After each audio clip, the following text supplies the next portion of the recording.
अस्सलाम वालेकुम स्टूडेंट्स। आज मेरा जो है वो आप लोग के साथ लेक्चर नंबर 2 है। जैसा कि प्रीवियस लेक्चर में आप लोगों ने सेल साइकिल के बारे में पढ़ा था, आज जो है वो उसी को ही हम आगे कंटिन्यू करते हुए हम जो है वो पढ़ते हैं माइटोसिस। ठीक है, सेल डिवीजन में दो फेजेस आती हैं, एक आती है माइटोसिस और दूसरी आ जाती है मियोसिस।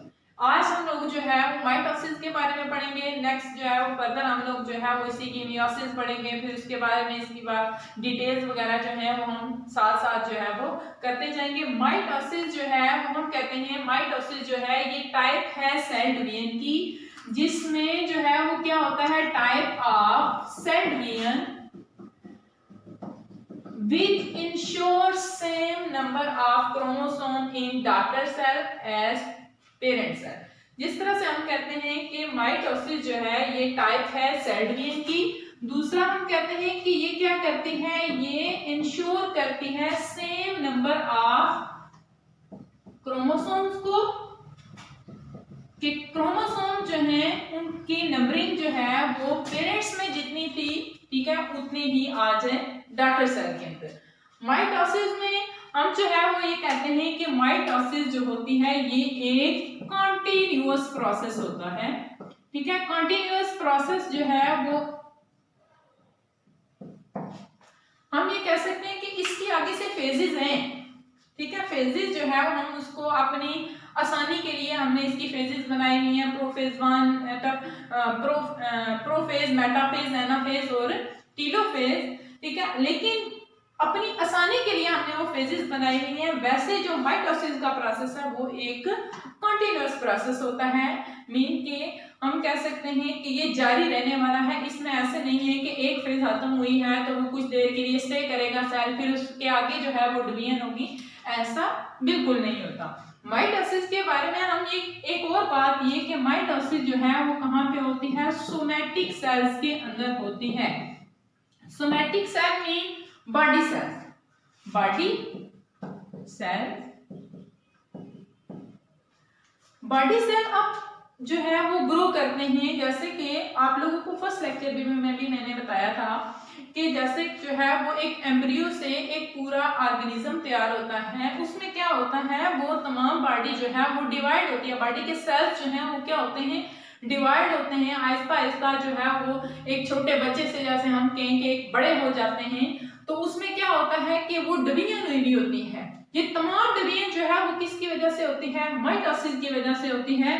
तो माइटोसिस जो होती है वो सोमैटिक सेल्स के अंदर होती है, बॉडी सेल्स के अंदर होती है। बॉडी की ग्रोथ, बॉडी की रिपेयरमेंट, बॉडी के जितने भी फंक्शन, सेल्स वगैरह का, ओल्डर सेल्स का बनना, आगे से जो है वो उनका रिप्लेस होना, ये तमाम जो है वो माइटोसिस की वजह से होते हैं। तो माइटोसिस के जो स्टेप्स हैं, प्रोसेस हैं, आगे जो फेजेस हैं वो हम अभी डिस्कस करते हैं। तो माइटोसिस जो है उसमें जो फेजेस आती हैं वो हैं prophase, metaphase, anaphase and telophase. ये तमाम फेजेस जो हैं वो किसकी हैं, माइटोसिस की हैं। अब प्रोफेज, मेटाफेज, एनाफेज और टीलोफेज, ये सारी फेजेस जो है वो होने से पहले, जैसे कि आप लोगों ने फर्स्ट लेक्चर जो देखा उसमें आप लोगों ने देखा कि इंटरफेज होती है। इंटरफेज जो है वो माइटोसिस होने से पहले, मियोसिस होने से पहले, दोनों में इंटरफेज जो है वो लाजमी होती है। ठीक है, इंटरफेज के बाद जो है वो दूसरी जो है वो आगे फेजेस चलती हैं, वो प्रोफेज, मेटाफेज, एनाफेज या टीलोफेज। अब देखें यहाँ पे अगर हम इसकी फेजेस जो है वो हम कहते हैं कि ये प्रोफेज, मेटाफेज, एनाफेज या ये टीलोफेज है, तो इसको अगर हम देखें तो हम नाम देते हैं इसका कैरियोकाइनेसिस का। कैरियोकाइनेसिस का इसको नाम देते हैं, या हम कह सकते हैं कि कलेक्टिवली हम इसको, इन सारी फेजेस को हम कहते हैं कि ये किसके अंदर हो रही होती हैं। कैरियोकाइनेसिस में एक दूसरी फेज जो है वो आ जाती है साइटोकाइनेसिस। कैरियोकाइनेसिस और साइटोकाइनेसिस, यहाँ पे मैं आप लोगों को बताऊं कि अभी हम लोगों ने ये जो पढ़ा है कि माइटोसिस जो है ये कंटिन्यूअस प्रोसेस है। इसमें जो है हम अपनी आसानी के लिए हम कहते हैं कि इसके अंदर फेजेस आ जाती हैं। उन फेजेस को अगर हम नाम देते हैं तो हम कहते हैं कि दो फेजेस हैं, एक है कैरियोकाइनेसिस, दूसरी है साइटोकाइनेसिस। कैरियोकाइनेसिस में आ जाती है प्रोफेज, मेटाफेज, एनाफेज और टेलोफेज। और देन जो है वो डिवीजन ऑफ साइटोप्लाज्म जो होती है उसको हम क्या कहते हैं, वो डिवीजन ऑफ साइटोप्लाज्म जो है वो क्या है, साइटोकाइनेसिस है। कैरियोकाइनेसिस जो है देखें, अगर हम देखते हैं तो इसका वर्ड ये कैरियो का मतलब होता है न्यूक्लियस। कैरियोकाइनेसिस इसका मतलब ये हो गया कि कैरियोकाइनेसिस का मतलब है डिवीजन ऑफ न्यूक्लियस।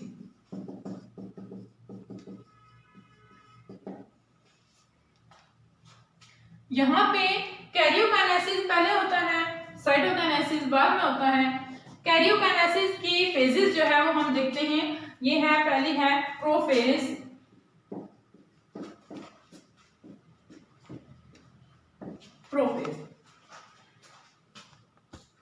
इसमें क्या होता है कि फॉर एग्जांपल यहाँ पे हम एक सेल बनाते हैं, सेल के अंदर न्यूक्लियस है, इसके अंदर क्रोमैटिन मटेरियल पड़ा हुआ है, ठीक है, ये है साइटोप्लाज्म, न्यूक्लियर मेम्ब्रेन,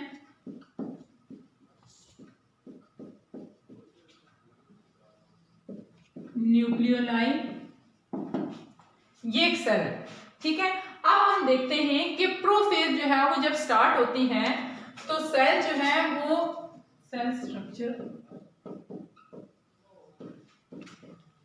यहां पे हम कहते हैं प्रोफेज स्टार्ट। जब प्रोफेज स्टार्ट होती है तो सेल जो होता है इसके अंदर कुछ चेंजेस आती हैं। यहां पे ये जो सेंट्रियोल्स पड़े हुए होते हैं ये अपोजिट पोल्स की तरफ जाना शुरू कर देते हैं।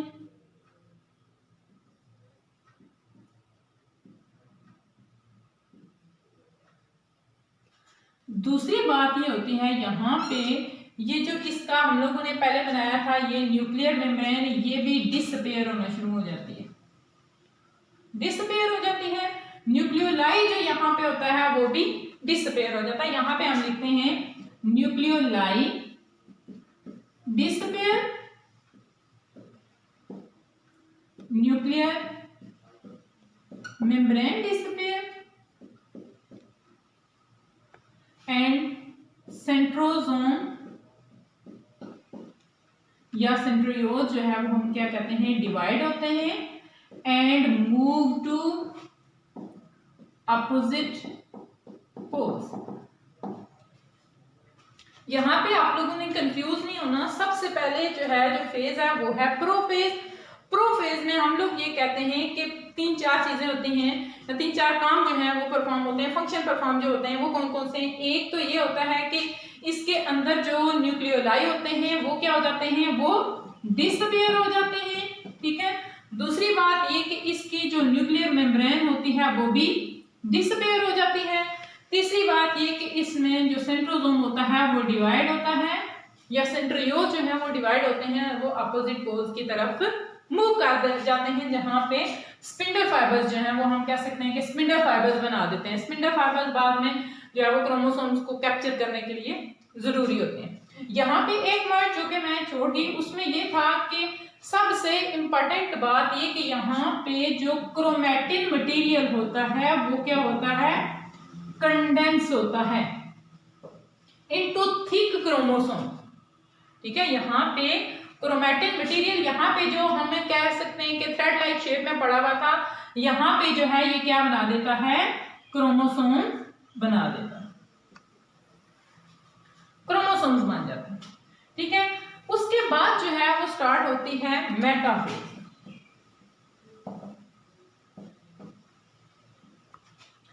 मेटाफेज जैसे ही प्रोफेज में ये सारे काम हो गए हैं, ऐसा नहीं है, जैसा मैंने आप लोग को पहले भी बताया कि ऐसा बिल्कुल भी नहीं है कि यहाँ पे कोई स्टे होगा।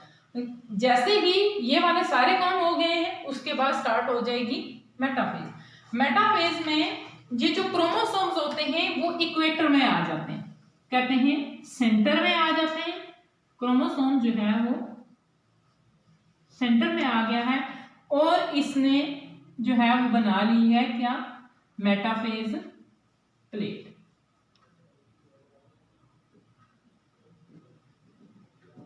और जो स्पिंडल फाइबर्स हैं वो इसके साथ अटैच हो गए।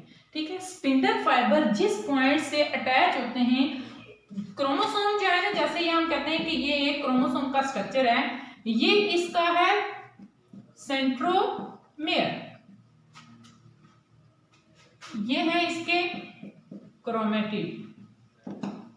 क्रोमोसोम के स्ट्रक्चर को अगर हम देखते हैं तो क्रोमोसोम के स्ट्रक्चर में दो चीजें आती हैं, एक उसका सेंट्रोमेयर आ जाता है। सेंट्रोमेयर वो वाला पॉइंट है जहां से उसके दोनों क्रोमेटिड्स जुड़े हुए होते हैं। क्रोमेटिड्स ये इसकी आर्म्स हैं, ये होता है क्रोमोसोम का स्ट्रक्चर। अब क्रोमोसोम जो होते हैं मेटाफेज में अपने आप को सेंटर में अलाइन करते हैं, जिसको हम कहते हैं कि ये बन गई है मेटाफेज प्लेट। और दूसरी बात ये होती है कि जो स्पिंडल फाइबर्स होते हैं वो आके यहाँ पे इसके साथ अटैच हो जाते हैं, यहाँ पे इसके साथ अटैच हो जाते हैं। जिस पॉइंट से अटैच हो जाते हैं वो होता है सेंट्रोमेयर। अब इस सेंट्रोमेयर के ऊपर एक प्रोटीन होती है जिसको हम कहते हैं काइनेटोकोर।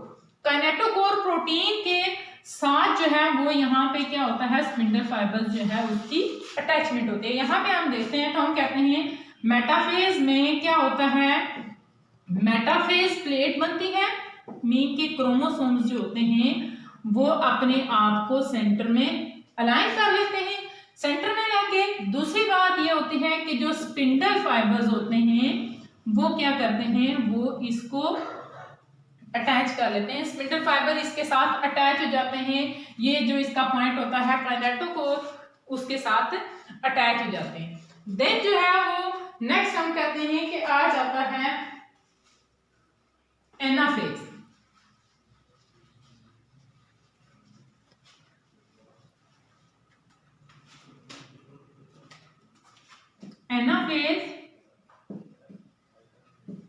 एनाफेज में जैसे देखिए हम लोगों ने ये कहा था कि क्रोमोसोम जो है वो सेंटर में अलाइन हो गए। अब अगला काम क्या होना है कि इनकी सेपरेशन होगी, क्रोमोसोम की सेपरेशन होनी है और इन्होंने अपोजिट पोल्स की तरफ मूव करना शुरू कर देना है। अब यहाँ पे डायग्राम में देखें आप तो यहाँ पे है कि क्रोमोसोम्स जो हैं वो अब क्या होगा, एनाफेज जब स्टार्ट होगा तो उस वक्त ये स्पिंडल फाइबर्स जो हैं वो क्या करेंगे, ये इन क्रोमोसोम्स को खींचना शुरू कर देंगे। ये इन क्रोमोसोम्स को खींचेंगे, वो सेंट्रोमेयर जो है वो वहां से अलग होंगे, ठीक है, और अपोजिट पोल्स की तरफ मूव करना शुरू कर देंगे। स्पिंडल फाइबर्स जो हैं ये स्टार्ट में बने ही इस वजह से थे, इस काम के लिए थे कि वो क्या करेंगे, वो कैप्चर करेंगे क्रोमोसोम्स को, ठीक है, और उनको अपोजिट पोल्स की तरफ लेके जाएंगे। एनाफेज में ये हम ये कह सकते हैं कि एनाफेज जो होती है ये क्रिटिकल फेज होती है। इस फेज में ये फेज होती है जहां पे जो है वो जो क्रोमोसोम्स होते हैं उनकी ट्रांसफर हो रही होती है पेरेंट से डॉटर में। हम कहते हैं कि एक सेल से जो है वो जब उसकी डिवीजन हो रही है तो दूसरे सेल में उसने जाना है, तो ये मोस्ट हम कह सकते हैं कि क्रिटिकल फेज है। इसमें अगर कोई आ जाएगी, कोई मिस्टेक हो जाएगी, इसमें अगर कोई चेंजिंग आ जाएगी तो उस वजह से जो है वो क्या हो जाएगा कि ये वाली फेज जो है उससे नेक्स्ट जो ऑफस्प्रिंग आते हैं या जो डॉटर सेल्स आते हैं उसमें जो क्रोमोसोम्स हैं उसकी जो है वो खराबी हो सकती है, वो कम हो सकते हैं या वो ज्यादा हो सकते हैं अगर इसमें जो है वो डिस्टर्बेंस आ गई है। देन जो है वो आ जाता है टीलोफेज। टीलोफेज में टीलोफेज हम कह सकते हैं जस्ट ऑपोजिट टू प्रोफेज। जो टीलोफेज होती है वो बिल्कुल प्रोफेज का अपोजिट होती है। जैसे कि हम लोगों ने ये कहा था कि वहां पे क्रोमैटिन कंडेंस होता है, यहाँ पे हम ये कहेंगे क्रोमोसोम्स डीकंडेंस होते हैं। यहाँ पे दोबारा जो क्रोमोसोम्स यहाँ पे प्रोफेज में बने थे वो बिल्कुल वही पुरानी शेप में चले जाएंगे जैसे कि यहाँ पे इस सेल के स्ट्रक्चर में वो क्रोमैटिक मटेरियल में चेंज हो जाएंगे। दूसरी बात, न्यूक्लियोलाई रीअपीयर हो जाएंगे। यहाँ पे दोबारा जो है वो क्या होगा, क्रोमोसोम जो है न्यूक्लियोलाई जो है वो क्या हो जाएंगे रीअपीयर। तीसरी बात, न्यूक्लियर मेम्ब्रेन बी रीअपेयर हो जाएगी।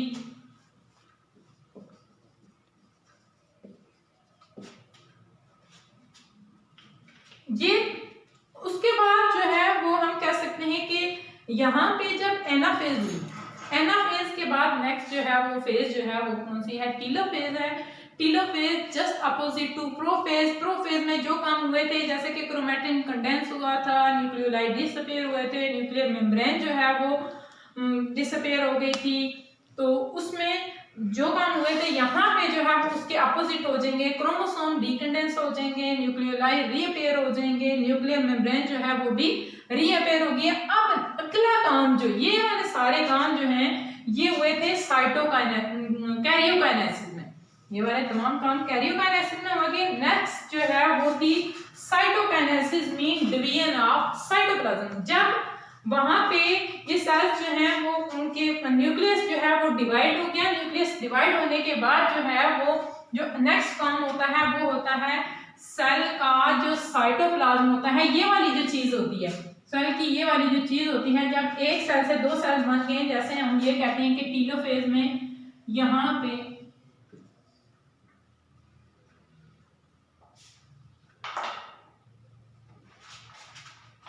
ये है टीलोफेज।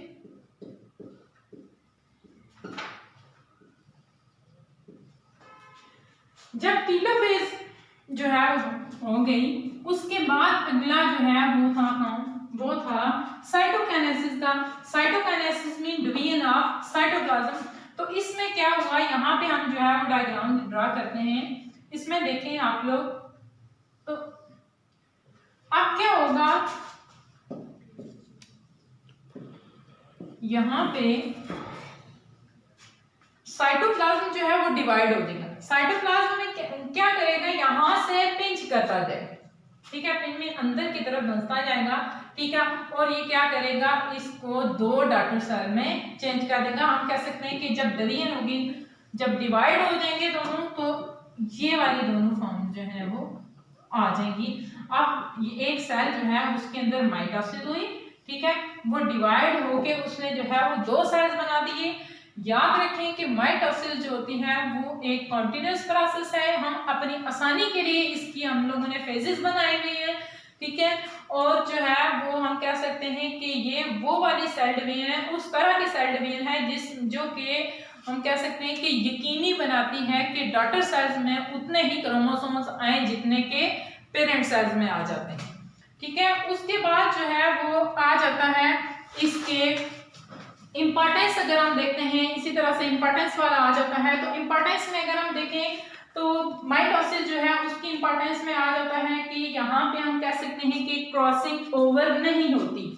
चूंकि क्रॉसिंग ओवर नहीं होती तो it's mean recombination of genes, या हम कह सकते हैं कि नेक्स्ट जो ऑफस्प्रिंग आते हैं उनमें चेंजिंग नहीं होती, बल्कि वो होते हैं आइडेंटिकल होते हैं। यहाँ पे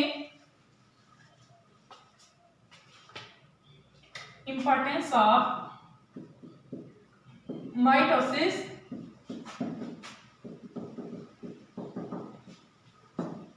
सबसे पहली बात नो क्रॉसिंग ओवर। माइटोसिस में क्रॉसिंग ओवर नहीं होती। क्योंकि इसमें क्रॉसिंग ओवर नहीं होती तो रिकॉम्बिनेशन ऑफ जीन्स जो है वो हम कह सकते हैं नहीं होता। तो इट्स मीन कि जो जेनेटिक इंफॉर्मेशन है वो पेरेंट से ऑफस्प्रिंग में जिस तरह की थी पेरेंट में, उसी तरह से वो ऑफस्प्रिंग के अंदर ट्रांसफर हो जाएंगी। दूसरी बात ये कि ये जो है इसमें क्रॉसिंग ओवर मियोसिस की वजह से, जो माइटोसिस की वजह से एसेक्सुअल रिप्रोडक्शन जो है वो हो सकती है। अगर हम अपनी बॉडी को देखें तो इसमें बॉडी के सेल्स जो हैं हर रोज नए बन रहे हैं, ऑर्डर खत्म हो रहे हैं, या बॉडी जो है वो ग्रो कर रही है, तो वो सारा जो है वो एसेक्सुअल रिप्रोडक्शन की वजह से है। बॉडी जो है वो एसेक्सुअली रिप्रोड्यूस हो रही है, बॉडी ग्रोथ कर रही है, तो ये एसेक्सुअल रिप्रोडक्शन जो है वो माइटोसिस की वजह से होती है।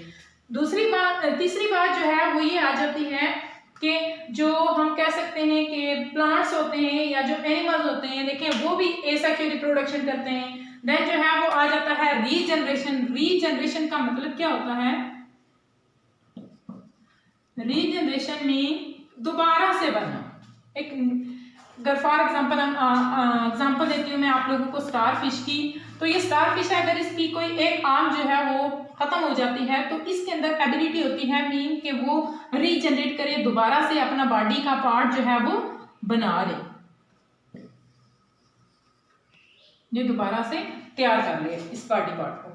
ठीक है, तो ये रीजनरेशन जो है ये भी किसकी वजह से होती है, माइटोसिस की वजह से होती है। माइटोसिस जो है वो अगर होगा तो क्रॉसिंग, चूंकि हम कह सकते हैं कि पेरेंट से ऑफस्प्रिंग में जो कैरेक्टर्स थे वो भी कंजर्व हो जाएंगे, एसेक्सुअल रिप्रोडक्शन होती है, रीजनरेशन होती है। ठीक है, टिश्यू कल्चर और क्लोनिंग, टिश्यू कल्चर और क्लोनिंग जो है ये तमाम जो हैं ये भी माइटोसिस की बदौलत है। टिश्यू कल्चर और क्लोनिंग के बारे में आप लोगों ने पढ़ा होगा कि एक सेल जो है वो लिया जाता है, क्लोन जो है वो तैयार किए जाते हैं, टिश्यू कल्चरिंग की जाती है, ये तमाम जो है वो माइटोसिस की वजह से होती हैं। माइटोसिस जो है वो जरूरी है, माइटोसिस होगी तो ग्रोथ होगी। ठीक है, उसके अलावा जो है वो हम कह सकते हैं कि अगर जो है वो इस माइटोसिस मतलब के क्रोमोसोम्स के स्ट्रक्चर में चेंजिंग आ गई है, कोई माइटोसिस का प्रोसेस ठीक तरह से नहीं हुआ, बॉडी ने सेल्स ठीक तरह से नहीं तैयार किए, तो उसकी वजह से नेक्स्ट जो है वो डिजीज वगैरह आ सकती हैं, इसके अफेक्ट जो है वो डेंजरस भी हो सकते हैं। नेक्स्ट लेक्चर में हम जो है वो उसको देखेंगे कि माइटोसिस जो है वो अगर ठीक तरह से ना हो तो किस तरह से अनकंट्रोल्ड डिवीजन ऑफ सेल्स जो है वो होती है, या हम कह सकते हैं कैंसर होता है। ठीक है, देन जो है वो हम मियासिस वगैरह को डिस्कस करेंगे। Thank you so much, Allah.